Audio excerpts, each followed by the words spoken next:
আসসালামু আলাইকুম। আজকের পর্বে আমরা আলোচনা করব 33তম বিসিএস প্রিলিমিনারিতে আসা সাধারণ জ্ঞান প্রশ্নসমূহের সমাধান নিয়ে। বাংলাদেশের সংবিধানের এখন পর্যন্ত কতটি সংশোধনী আনা হয়েছে? 17টি।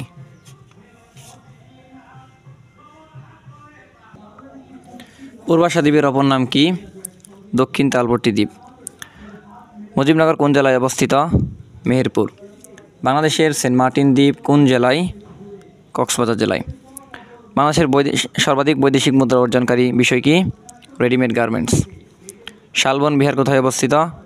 কুমিল্লার ময়নামতি পাহাড়ের পাশে।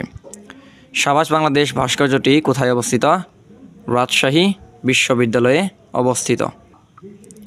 এশিয়া কাপ ক্রিকেট 2012 কোন স্টেডিয়ামে অনুষ্ঠিত হয়? শেরেবাংলা জাতীয় স্টেডিয়াম। বাংলাদেশের জাতীয় দিবস কবে? 26শে মার্চ। বাংলাদেশের প্রথম প্রধান সেনাপতি কে ছিলেন? জেনারেল আতাউল গনি উসমানী। বাংলাদেশের রাজধানী কোথায়? ঢাকা। শিল্পী জয়নুল আবেদিন সংগ্রহশালাটি কোথায়? ময়মনসিংহে। বাংলাদেশের আপিল বিভাগের মোট বিচারক কতজন? বর্তমানে এটি 6 জন। বাংলাদেশের কোন ছবি সম্প্রতি কলকাতা ফিল্ম ফেস্টিভ্যাল পুরস্কার লাভ করে? গেরিলা।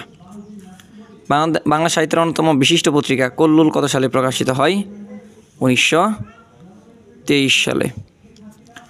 এরকম ভিডিও আরও পেতে চাইলে এবং আগামী নিবন্ধন এবং যে কোনো চাকরির পরীক্ষায় প্রশ্নসমূহের সমাধান পেতে আমাদের জব স্টেশন চ্যানেলটিকে সাবস্ক্রাইব করবেন এবং আমাদের ইউটিউব চ্যানেল এর সাথে থাকবেন এবং আমাদের ফেসবুক পেজ জব স্টেশনের ফলো দিয়ে রাখবেন। আসসালামু আলাইকুম।